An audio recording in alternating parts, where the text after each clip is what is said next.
நீரும் வானும் நெருப்பும் பொதுவில் இருக்குது.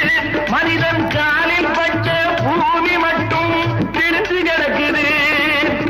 பிரித்து வைத்து பார்ப்பதெல்லாம் மனித இதயமே, பிரித்து வைத்து பார்ப்பதெல்லாம் மனித இதயமே. உலகில் பிரிவு மாறி ஒருமை வந்தால் அமைதி நிலவுமே, அமைதி நிலவுமே. நீங்க நல்லா